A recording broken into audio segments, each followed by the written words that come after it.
لوگوں کو پتا چل گیا کہ ایڈز کا بیمار ہے تو مجھے دوسرا کون نکاح دے گا، لہذا میں اس کو چھوڑنے کے لیے تیار نہیں، کم سے کم کھانا پکا کے تو مجھے دیتی رہے گی، بیوی کہتی مجھے آزاد کر دو۔ تو کیا ہم اسلامی عدالت کو اختیار دیں کہ اس عورت کو آزاد کرنے کے لیے نکاح فسخ کر دو؟ اگر ہم اسلامی عدالت کو اختیار دیں گے تو شوہر پر ظلم ہوگا، اور اگر اسلامی عدالت کو اختیار نہیں دیں گے تو بیوی پر ظلم ہوگا۔ یہ فیصلہ کون کرتا ہے؟ یہ فیصلہ کرتا ہے علم فقہ کا، اور فقہ بھی اس میں نہیں آئے گا تو فیصلہ ہو نہیں سکے گا۔ فقہا جو ہے وہ قانون بناتے ہیں، وہ سارے پہلو سامنے رکھتے ہیں اور اس کے نتیجے میں وہ دکھا دیتے ہیں کہ صاحب کس طرح سے کون سی صورت میں مسئلہ ایسا بنے گا کہ ایک انسان پاگل ہو گیا، وہ اپنی بیوی کو طلاق بھی نہیں دے سکتا، اس سے طلاق اگر لیں گے تو وہ ہو سکتا ہے طلاق ساری دے گا، مگر وہ چونکہ پاگل ہے، اس پاگل آدمی کی بات معتبر ہی نہیں ہے، تو کیا اس کی بیوی اس کے نکاح سے آزاد ہو جائے گی؟ کہنا مشکل ہے، کیسے آزاد ہو جائے گی جب وہ پاگل انسان ہے؟ تو کیا پاگل کی طلاق معتبر ہے؟ حدیث میں کہیں اس کا تذکرہ نہیں، قرآن میں کہیں اس کا تذکرہ نہیں۔ لازماً علم فقہ کے ذریعے سے قانون بنے گا کہ صاحب پاگل انسان کی طلاق کیسے کی جائے، اور جج جو ہے اس کو طلاق، یہ تو ہے وہ معاملات کہ جو گھروں میں پیش آتے ہیں۔ اب اگلا چیپٹر دیکھیے، آج کے زمانے میں علاج معالجہ ایک وسیع ترین دنیا بن گئی ہے، اور اس علاج معالجے میں ایسے ہزاروں نئے مسئلے پیدا ہوئے ہیں جن ہزاروں مسئلوں کا حل نہ کہیں قرآن میں صراحتاً موجود ہے نہ حدیثوں میں صراحتاً موجود ہے، اور آج کے سامنے مسئلے ہیں۔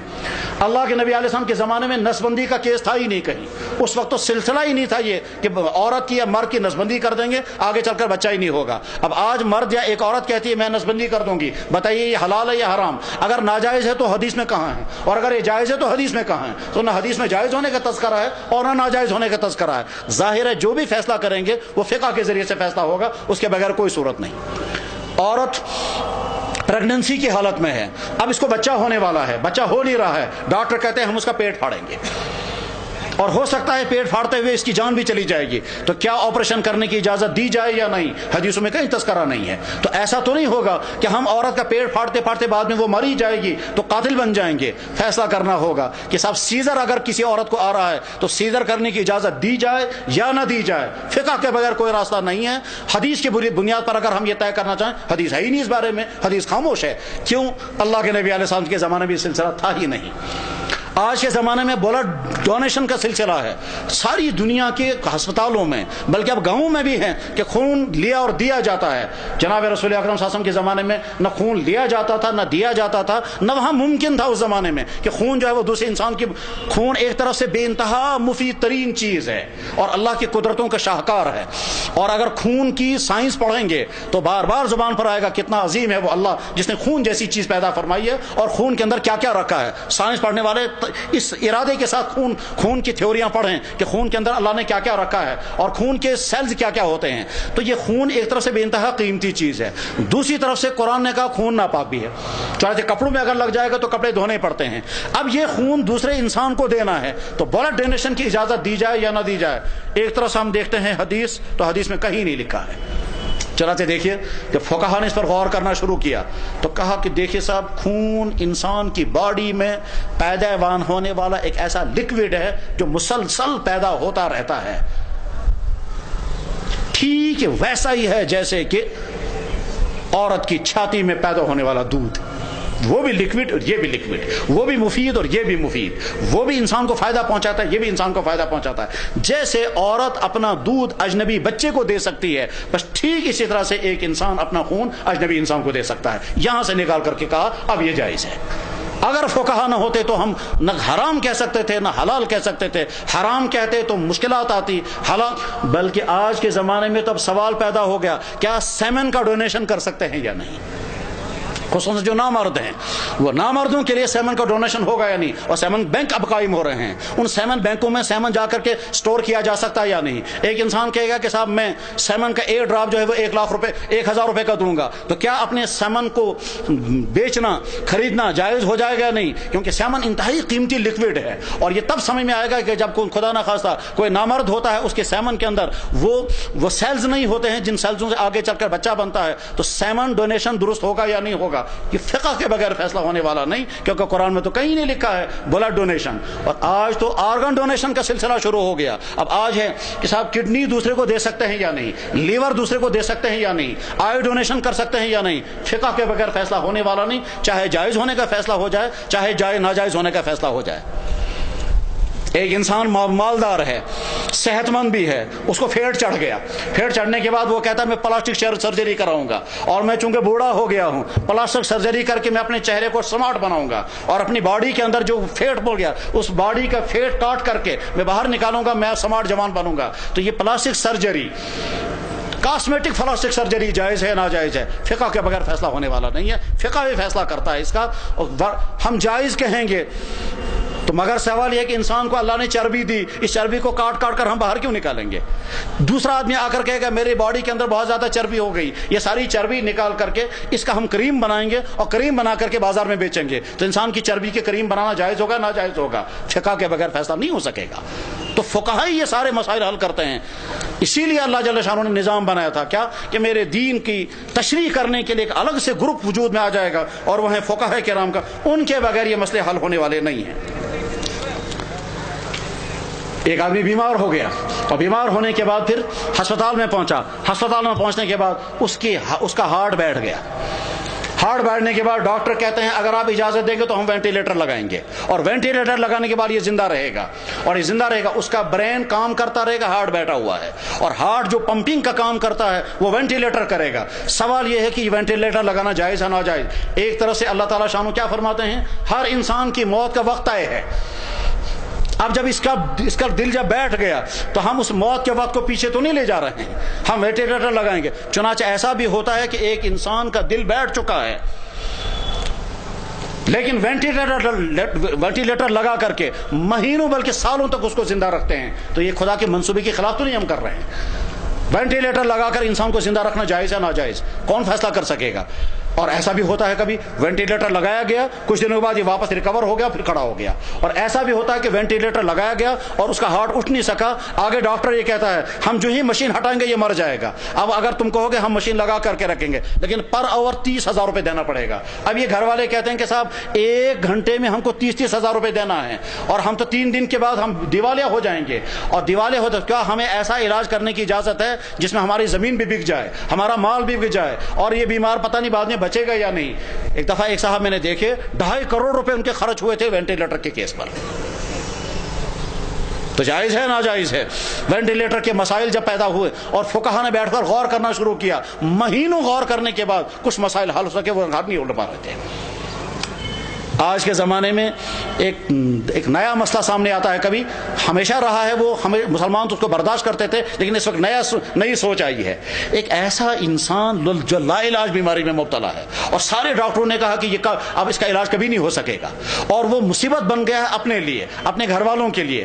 اب گھر والے یہ پوچھتے ہیں کہ گھر والے یہ کہتے ہیں کہ صاحب ہم اس کو پوائزن کا انجیکشن لگائیں گے اور اس کی وفات ہو جائے گی، کیا شریعت اس کی اجازت دے گی یا نہیں؟ اس کو یوتھینیزیا کہتے ہیں، مرسی کلنگ کہتے ہیں۔ ہم اس کو جائز مان لیں تو گویا کسی کو موت کا فیصلہ کر رہے ہیں، اور اگر ناجائز کہیں گے تو یہ مصیبت جھیل رہے ہیں، گھر والے بھی جھیل رہے ہیں اور وہ بھی۔ یہاں تک کہ ایسا بھی ہوتا ہے کہ ایک انسان 30 سال تک کومے میں رہتا ہے، اور گھر والے کہتے ہیں یہ ہماری مصیبت ہے، اگر اسلام ہمیں اجازت دے گا تو ہم چپکے سے اس کو پوائزن کا انجیکشن لگائیں گے اور اس کے بعد پھر یہ اللہ کے حوالے رخصت ہو جائے گا۔ ایک دفعہ اسی شپیان کے علاقے سے ایک صاحب نے مجھے فون پر بتایا کہ اللہ کے صاحب میرا ایک گھوڑا ہے، اس کی دونوں ٹانگیں ٹوٹ گئی ہیں اور وہ ایک نالے میں بیٹھا ہوا ہے اور وہ زندہ ہے، کیا مجھے اجازت ہے میں اس کو ذبح کر دوں؟ کیونکہ مجھے بڑا ترس آتا ہے اس پر، وہ کھڑا بھی نہیں ہو سکتا، وہ مجھے جب دیکھتا ہے تو بلکتا ہے مگر کھڑا نہیں، تو کیا مجھے اجازت ہے میں ذبح کر کے زمین میں دفن کر دوں؟ میں نے کہا یہ جانوروں کا مسئلہ ہے، پہلے تو انسانوں کا مسئلہ حل کرنا ہے کہ جو انسان ابھی قوموں میں پڑے ہوئے ہیں ان انسانوں کو پوائزن کے انجیکشن لگائیں یا نہ لگائیں۔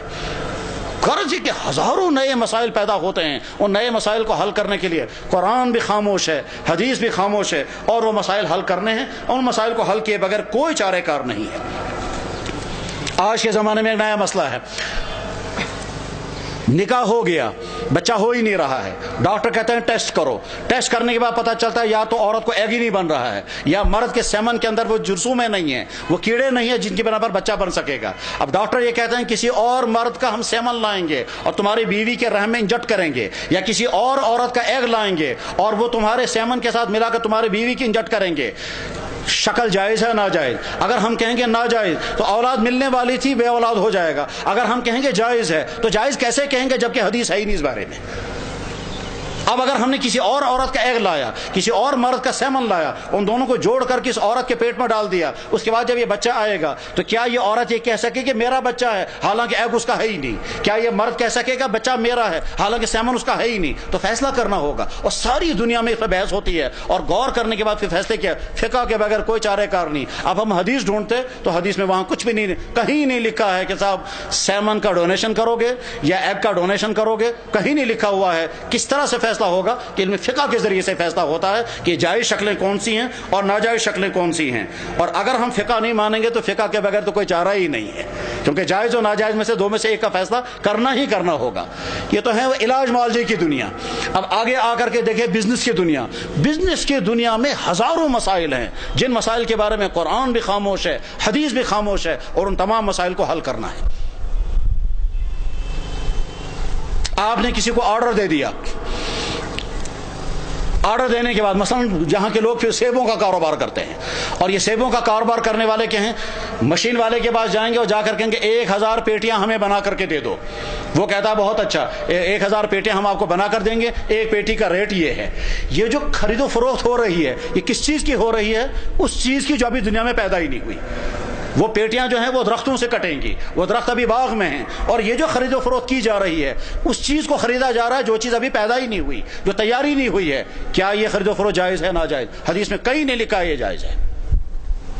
اور پہلا شخص جس نے اس کو جائز قرار دیا وہ امام ابو حنیفہ رحمہ اللہ تعالیٰ ہے، اور باقی تینوں امام کہتے ہیں یہ جائز نہیں ہے، اور آج کے چاروں امام یہ کہتے ہیں کہ صاحب جائز ہے، اس کے بغیر کوئی صورت نہیں ہے۔ امام ابو حنیفہ رحمہ اللہ تعالیٰ نے اس کے لیے بنیاد دکھائی، اور بنیاد دکھانے کے بعد پھر بتایا یہ کیسے جائز ہے۔ تو غرض ہے کہ بے شمار وہ چیزیں جو ابھی پیدا ہی نہیں ہوئی ہیں اور ان چیزوں کو لوگ خرید و فروخت کرتے ہیں، حالانکہ اللہ کے نبی علیہ السلام نے منع کیا تھا جو چیز تمہارے پاس نہیں ہوگی اس کو مت بیچنا۔ تو پیٹی بنانے والا تو ابھی اس کے پاس لکڑی بھی نہیں آئی ہے اور وہ پیٹیاں بیچ رہا ہے، اس کا ریٹ بھی وصول کرتا ہے، بلکہ ایڈوانس میں بھی پیسہ لے لیتا ہے۔ تو ایڈوانس میں پیسہ کس چیز کا اس نے لیا؟ ایسی چیز کا جو ابھی پیدا ہی نہیں ہوئی ہے۔ تو وہ چیز جو پیدا نہیں ہوئی ہے اس چیز کو بیچنے کا اختیار کیسے ہے؟ اگر حدیث کی بنیاد پر دیکھیں گے تو ناجائز ہو جائے گا، لیکن فقہ میں آ کر کے اس کو جائز قرار دیا گیا۔ کس لیے جائز قرار دیا گیا؟ اس کی تمام تفصیلات سامنے رکھنے کے بعد پھر فیصلہ ہوا، اور ساری دنیا کے مسلمان اس کو جائز مان کر پھر عمل کرتے ہیں۔ اگر ہم اس کو ناجائز مانیں گے تو کوئی شکل ہی نہیں ہے زندگی آگے چلانے کی۔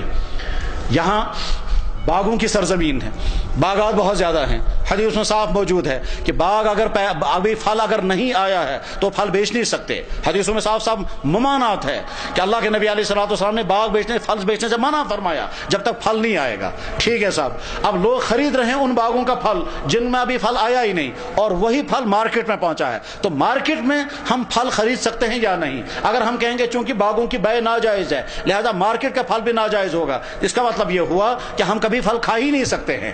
اب اگر ہم اس کو جائز مان لیں تو کیسے جائز، اور اگر ناجائز مانیں گے تو زندگی مشکلات میں پھنس جائے گی۔ تو حل کیا نکلے گا؟ تو فقہ کے ذریعے سے حل نکلتا۔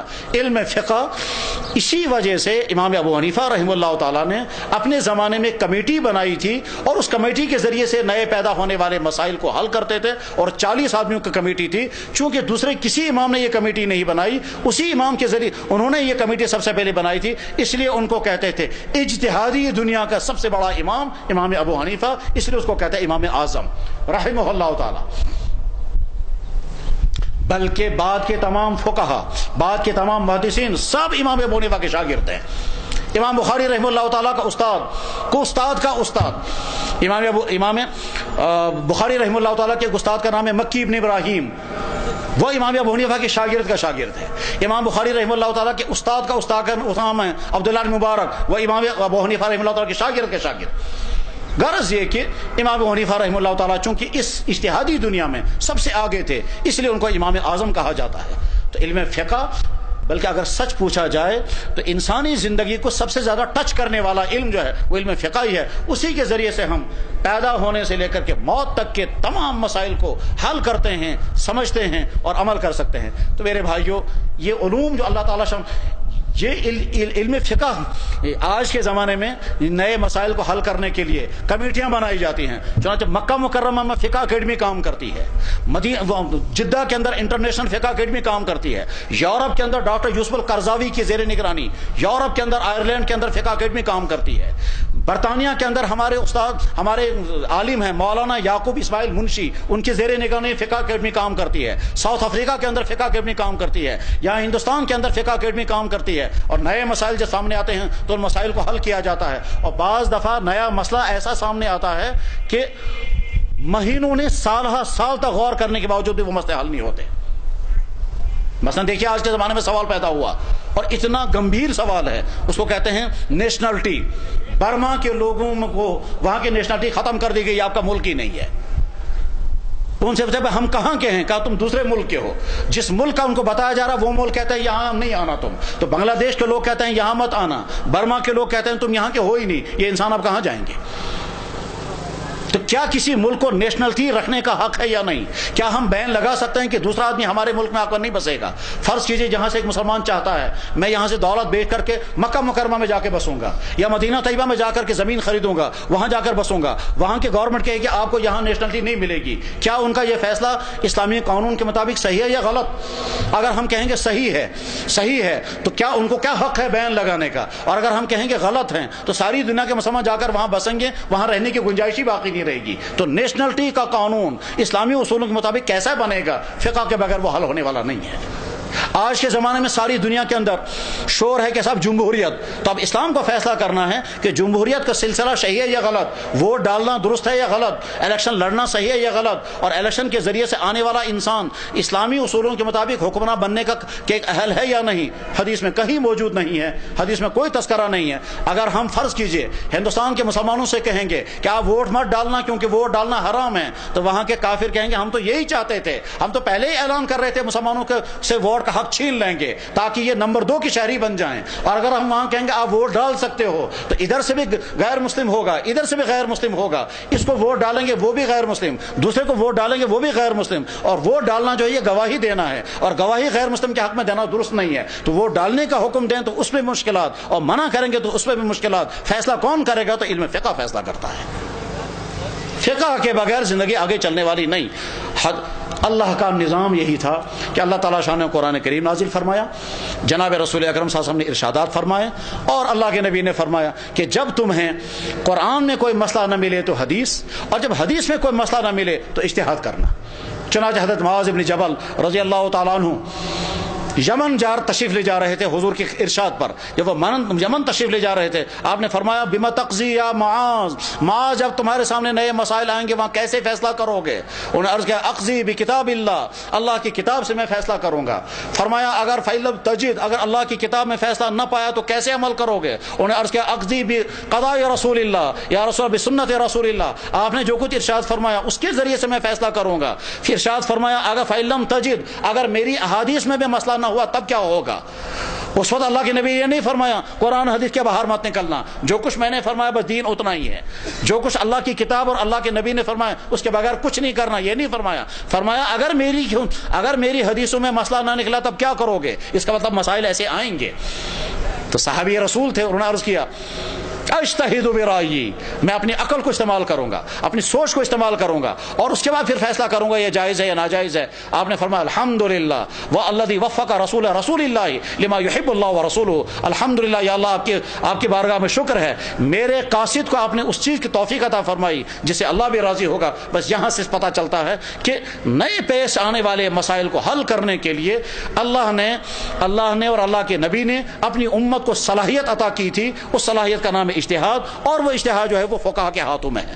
جیسے کسی حدیث کے صحیح اور ضعیف ہونے کا فیصلہ محدثین کے ذریعے سے ہوتا ہے، ٹھیک اسی طرح سے کسی مسئلے کے جائز اور ناجائز ہونے کا فیصلہ فقہاء کرام کے ذریعے سے ہوتا ہے. بلکہ محدثین مسائل فقہ میں فقہاء کے محتاج ہیں. امام ترمذی رحمہ اللہ تعالی حدیث نقل کرنے کے بعد پھر لکھتے ہیں اس حدیث سے کون سا مسئلہ نکلے گا، ہم سے زیادہ یہ فقہاء سمجھتے ہیں، ہم سے زیادہ وہ امام سمجھتے ہیں. اور وہ امام 4 ہی نہیں ہیں، 4 سے کہیں زیادہ امام ہیں. مگر آخر میں اللہ تعالیٰ شانوں کی مصلحت یہی تھی کہ باقی اماموں کا فقہ دنیا میں موجود نہیں رہا اور 4 اماموں کا فقہ دنیا میں موجود رہا، اور وہی فقہ چلتے چلتے ہم تک پہنچا. الحمدللہ رب العالمین.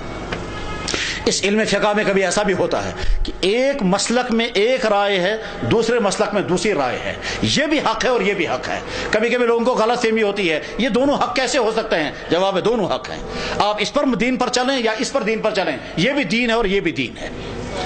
فائدہ اس کا کیا نکلتا ہے؟ اس کا فائدہ یہ نکلتا ہے کہ آگے چل کر کے اگر ایک مسلک کی رائے پر عمل کرنے میں مشکلات آ گئی تو اس وقت کے فقہا فیصلہ کرتے ہیں ہم اس مسلک کی رائے کو چھوڑ کر اس مسلک کی رائے اختیار کر لیتے ہیں. مثلا امام شافعی رحمہ اللہ تعالیٰ فرماتے ہیں اگر کسی مرد کا ہاتھ عورت کو ٹچ کر گیا چاہے یہ اس کی ماں یا بیٹی کیوں نہ ہو اس کا وضو ٹوٹ جائے گا.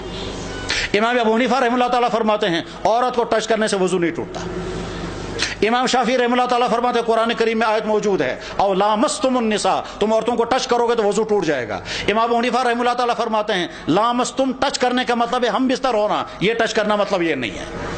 امام ابو حنیفہ رحمہ اللہ تعالیٰ صاحب نے یہ فرماتے ہیں کہ جناب رسول اکرم صلی اللہ علیہ وسلم حضرت عائشہ صدیقہ رضی اللہ عنہا کہتی ہیں کہ اللہ کے نبی علیہ الصلوۃ والسلام نماز پڑھ رہے تھے، میں سوئی ہوئی تھی، میں نے دیکھنا چاہا حضور کہاں ہیں. نماز کے دوران میں نے سوئی ہوئی، میں نے ہاتھ لگایا تو ہاتھ لگاتے لگاتے میرا ہاتھ جو ہے حضور کے پاؤں مبارک کو لگ گیا اور مجھے محسوس ہو گیا حضور سجدے میں ہیں. تو حضرت عائشہ کا ہاتھ حضور کی جسم عطر کے ساتھ ٹچ کر گیا. سلام پھیرنے کے بعد حضور نے یہ نہیں کہا سب فٹروت میں وضو ہوئی. پتہ چلا کہ نہیں صاحب وضو نہیں ٹوٹتا. ٹھیک ہے صاحب. اب امام شافعی رحمہ اللہ تعالیٰ کے ماننے والے جس وقت حرم میں طواف کرنے کے لیے جاتے ہیں اور وہاں عورتوں کا ہجوم ہوتا ہے اور لازماً عورتوں کے ساتھ کندھوں سے کندھے مل جاتے ہیں تو تمام شافعی علماء یہ کہتے ہیں کہ جب حرم میں جاؤ گے تو حنفی بن کر کے جانا ورنہ وضو ٹوٹ جائے گا. اللہ اکبر. ایک مرد غائب ہو گیا اور کچھ پتہ نہیں وہ زندہ ہے یا مر گیا. اب کیا کیا جائے؟ حدیث میں کہیں موجود نہیں ہے کہ صاحب اس کی بیوی کو دوسرا نکاح کرنے کی اجازت دی جائے یا نہ دی جائے. صحابہ کے زمانے میں بھی یہ سوال نہیں آیا، حضور نے بھی کوئی ارشاد نہیں فرمایا. بعد میں جب فقہا کا دور آ گیا تو ایک فقیہ نے یہ کہا، کیا کہا کہ صاحب جب تک یقینی طور پر اس کے شوہر کے مرنے کی خبر نہیں آئے گی تب تک دوسرا نکاح کرنے کی اجازت نہیں ہے. کہ صاحب یقینی طور پر کب آئے گی؟ کب 50-60 سال تو لگیں گے کم سے کم. تو 50-60 سال تک اس کی بیوی کو انتظار کرنا ہوگا. اب امام شافعی کہتا ہے 60 سال انتظار کرے، دوسرا امام کہتا ہے 80 سال انتظار کرے، کوئی امام کہتا ہے 75 سال انتظار کرے. امام مالک رحمہ اللہ تعالیٰ فرماتے 4 سال انتظار کرے.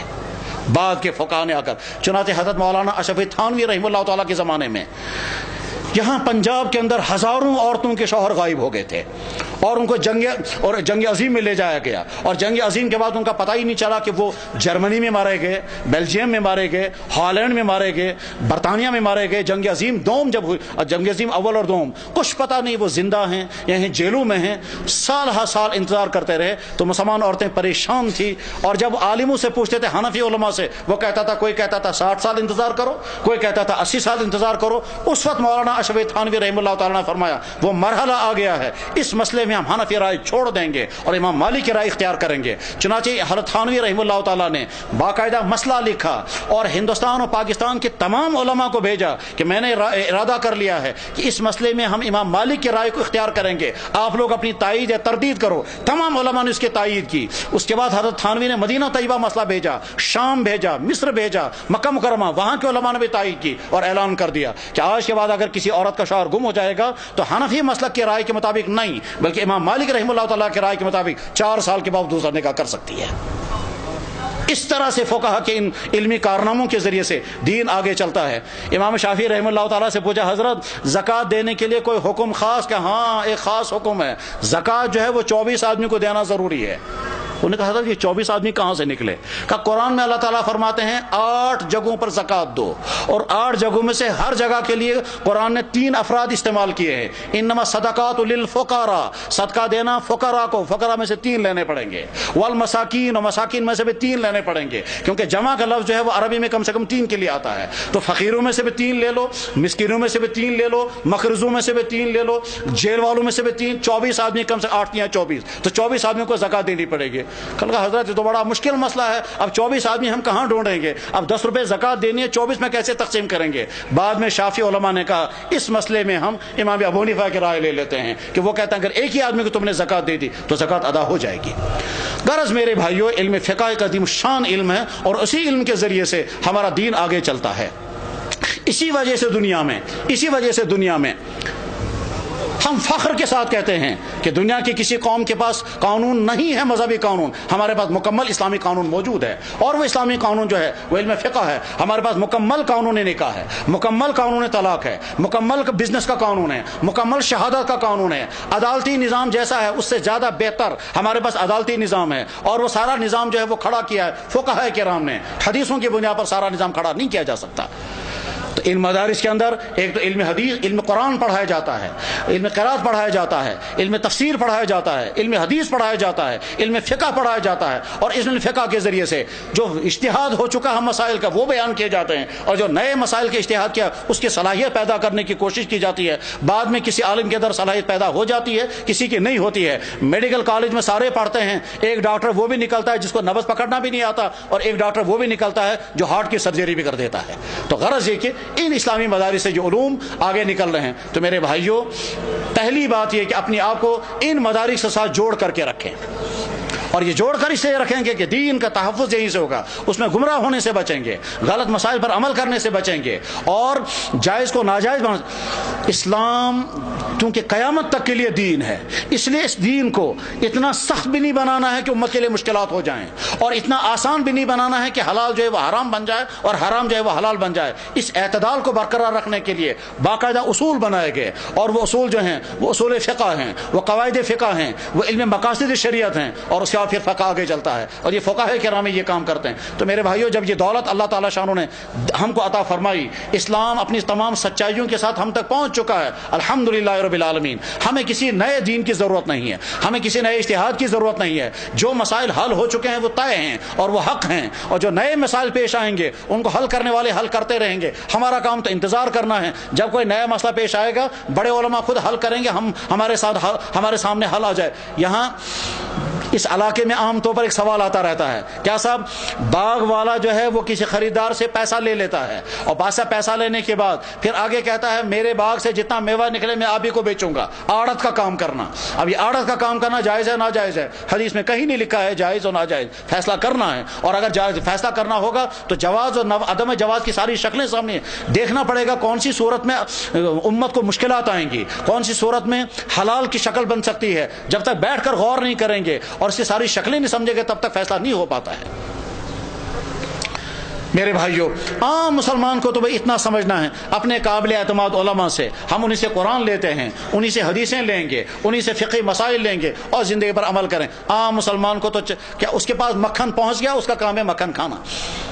ایک دفعہ ایک مسئلہ ایک صاحب کہہ رہے تھے، کہنے لگا صاحب میں قرآن و حدیث کے علاوہ کچھ نہیں مانتا۔ میں نے کہا بہت اچھا، آپ قرآن و حدیث کے علاوہ کچھ نہیں مانتے، قرآن و حدیثی دین ہے، اس میں کوئی شک نہیں ہے۔ میں آپ سے سوال کرتا ہوں، یہ بتائیے بھینس کا دودھ کھانا جائز ہے ناجائز، اور بھینس کا گوشت کھانا جائز ہے ناجائز؟ اور کھاتے رہے ہوں گے آپ اس لیے کہ امول کا مکھن تو سارے لوگ کھاتے ہیں اور وہ سارا کا سارا بھینس کا دودھ کا بنتا ہے، اور بر صغیر کے اندر سب سے زیادہ بھینس کا ہی دودھ استعمال ہوتا ہے اور اسی کا گوشت بھی استعمال ہوتا ہے۔ اگر آپ اس کو جائز کہیں گے تو حدیث میں وہ بھی نہیں، اور اگر ناجائز کہیں گے تو وہ بھی حدیث میں نہیں۔ تب جائز کہیں گے یا ناجائز کہیں گے؟ تب جیوانن بڑے علماء تو بس ہے، جب بڑے علماء کہیں گے آپ ان کی بات مانیں گے یا نہیں؟ کہ لگا ماننی پڑے گی۔ میں نے کہا آپ تو انکار کر رہے تھے کہ ہم کسی کی بات نہیں مانتے، تو ان کی بات کیسے مان لیں گے آپ؟ اور وہ جو بڑے علماء فیصلہ کریں گے ان کے سامنے بھی حدیث نہیں ہے، تو حدیث کے بغیر کیسے فیصلہ کریں گے؟ کہنے لگے جی آپ کیا کریں گے؟ میں نے کہا ہم فیصلہ کرتے ہیں، اور ہماری حیثیت فیصلہ کرنے کی نہیں ہے، ہم بتائیں گے آپ کو بھینس کا گوشت جائز کیسے ہو گیا اور بھینس کا دودھ جائز۔ کہنے لگا کیسے جائز ہو گیا؟ میں نے کہا دیکھیے اب اس پہ اجتہاد کیا ہے ہمارے مجتہدین نے، انہوں نے کہا قرآن اور حدیث میں حلال و حرام جانوروں کو لسٹ سامنے رکھیں گے۔ حلال جانوروں میں گائے، بکری، اونٹ، یہ 4 جانور سامنے آ گئے، گائے، بھیڑ، بکری اور اونٹ، یہ 4 حلال جانور ہیں۔ حرام جانوروں میں گدھا ہے، جو گھروں میں رہنے والے جانور ہیں۔ اب ہم بھینس کو دیکھیں گے یہ گائے کی کیٹیگری میں ہے یا گدھے کی کیٹیگری میں ہے۔ اگر یہ گائے کی کیٹیگری میں ہے تو اس کا گوشت بھی حلال ہے اور اس کا دودھ بھی حلال ہے، اور اگر گدھے کی کیٹیگری میں چلا گیا تو اس کا دودھ بھی حرام ہو جائے گا، اس کا گوشت بھی حلال ہو جائے گا۔ اب ہم غور کرتے ہیں، گائے کے پاؤں کٹے ہوئے ہوتے ہیں، بھینس کے پاؤں بھی کٹے ہوئے ہوتے ہیں۔ گائے جو ہے وہ گھاس کھانے والا جانور ہے، بھینس بھی گھاس کھانے والا جانور ہے۔ گائے گوبر پھینکتی ہے، بھینس بھی گوبر پھینکتی ہے۔ گائے جگالی کرتی ہے، بھینس بھی جگالی کرتی ہے۔ یہ چند باتیں بھینس کے اندر اسی طرح سے پائی جاتی ہیں جس طرح سے گائے کے اندر پائی جاتی ہیں۔ پھر آگے چل کر کے ویٹرنری سائنس بتاتی ہے کہ گائے اور بھینس دونوں ایک ہی فیملی کی ہیں، فرق جو ہے وہ چھوٹا سا ہے، ان کا پیشاب کا سسٹم ایک ہی جیسا ہے، ان کا میل فیمیل کے ملاپ کا سسٹم ایک ہی جیسا ہے، اور اندر سے جانور تیار ہونے کا سسٹم ایک ہی جیسا ہے اور دودھ دینے کا سسٹم بھی ایک ہی جیسا ہے. گدھا جو ہے وہ دودھ دینے والا جانور نہیں ہے, گائے دودھ دینے والا جانور ہے, بھینس بھی دودھ دینے والا جانور ہے. تقریباً 10 باتیں بھینس کے اندر وہی پائی گئی جو گائے کے اندر پائی جاتی ہیں. لہذا جیسے گائے کا گوشت حلال ویسے بھینس کا گوشت بھی حلال, جیسے گائے کا دودھ حلال ویسے بھینس کا دودھ بھی حلال, جیسے گائے کی قربانی جائز ویسے بھینس کی قربانی بھی جائز. کہا لگا یہ تو ماننا پڑے گا. میں نے کہا یہ تو فقہ آپ نے مان لیا, آپ تو کہہ رہے تھے قرآن و حدیث کے علاوہ آپ کچھ نہیں مانتے. کہا لگا اس کے بغیر چارہ ہی نہیں ہے. تو میرے بھائیوں, اللہ جل شانہ نے ہم کو قرآن بھی عطا فرمایا, حدیث بھی عطا فرمائی, فقہ بھی عطا فرمایا, دین پوری تفصیلات کے ساتھ ہم تک پہنچا ہے. اللہ جل شانہ جزائے خیر عطا فرمائے ان تمام ہمارے اکابرین کو جن اکابرین کے ذریعے سے یہ دین ہم تک پہنچا ہے.